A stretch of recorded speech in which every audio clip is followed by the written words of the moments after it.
নমস্কার, আমাদের এই এম ফার্মা চ্যানেলটিতে আপনাদের সকলকে স্বাগত জানাই। আজকে যে বিষয়টাকে নিয়ে কথা বলবো যে কিডনি খারাপ হওয়ার লক্ষণগুলো কী কী। কিডনি যখন খারাপ হয় তখন আমাদের ধরা পড়ে শেষ পর্যায়ে গিয়ে। কেন? তার কারণ হচ্ছে কিডনি রোগের লক্ষণ আমরা প্রথমত দেখতে পাই না। প্রথমত হচ্ছে যে কিডনি ডিজিজ হচ্ছে দুই রকমের। একটা হচ্ছে অ্যাকুরেট কিডনি ডিজিজ, যেটা আর্লি হয় অনেক আগে। আর একটা হচ্ছে ক্রনিক কিডনি ডিজিজ, মানে শেষ পর্যায়ে। তখন আমাদের কিছু করার থাকে না, ট্রান্সপ্লান্ট করতে হয়। এবং এই ট্রান্সপ্লান্ট করার পরেও দেখা যায় যে খুব জোর 10 থেকে 15 বছর পর্যন্ত সারভাইভ করতে পারি মেডিসিন এবং ট্রিটমেন্টের দ্বারা।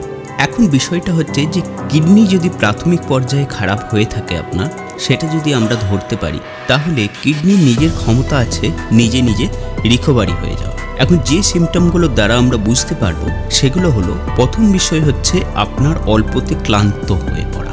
আপনার শরীরে রেগুলার একটা দুর্বলতা কাজ করছে।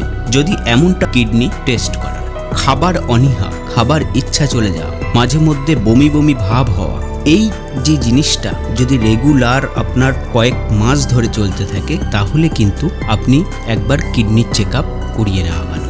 আপনি অল্পতে রেগে যাবেন, আপনার ব্লাড প্রেশার বেড়ে যাবে। 4 নম্বর যে সিমটমটা হয় সেটা হচ্ছে অ্যানিমিয়া। অ্যানিমিয়া মানে হচ্ছে যে রক্ত উৎপাদন কমে যাওয়া, আপনার চোখ, মুখ, জিভ ফ্যাকাশে হয়ে যাওয়া, হাত পা একটু ফ্যাকাশে ধরনের দেখানো। এই সবই হচ্ছে কিডনি রোগের লক্ষণ। 6 নম্বর যে লক্ষণটা আমরা দেখতে পাই যে অল্পতে হাঁপ ধরে যাওয়া। আপনি সিঁড়ি বেয়ে উঠছেন, আপনার হাঁপ আসছে বারবার।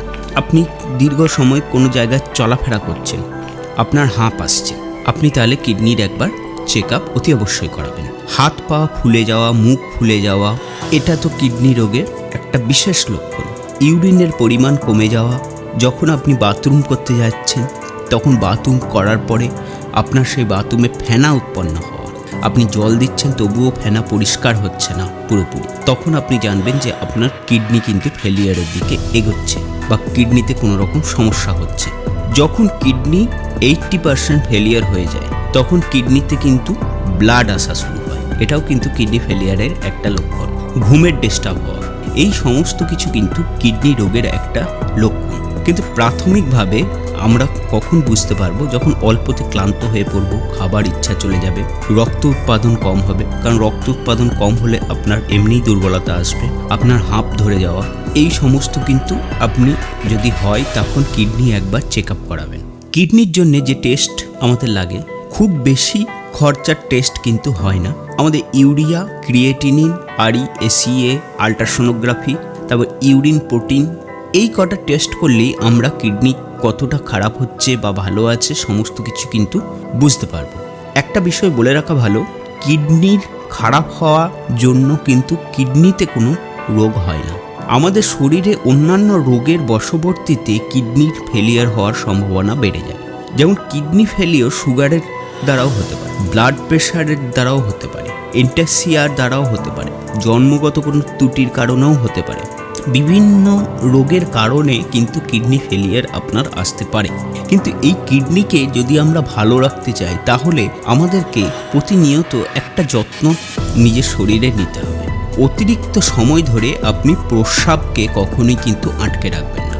দিনে 4 লিটার অন্তত জল পান করুন।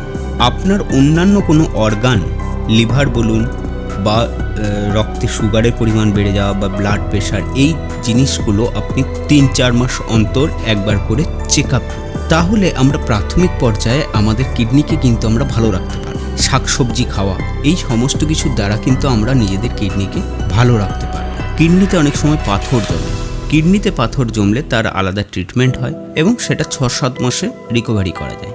কিন্তু পুরোপুরি কিডনি ফেলিয়ার হলে আমাদের একটা চিন্তার বিষয় চলে আসে এবং আমরা বেশি দিন জীবন নিয়ে সারভাইভ করতে পারি না। তাই এই কিডনি খারাপের যে লক্ষণগুলো বললাম, এগুলোকে একটু মন দিয়ে ভাববেন এবং এইরকম কিছু হলে আপনারা ডাক্তারের পরামর্শ নিন এবং অতি সত্বর একবার করে, বছরে একবার করে চেক আপ অন্তত করান।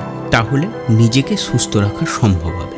তাহলে আজকে আসি, পরের আরেকটি ভিডিওতে এই বিষয় নিয়ে বিস্তারিত আরও আলোচনা করব। চ্যানেলটিকে সাবস্ক্রাইব করবেন। সুস্থ থাকবেন, ভালো থাকবেন।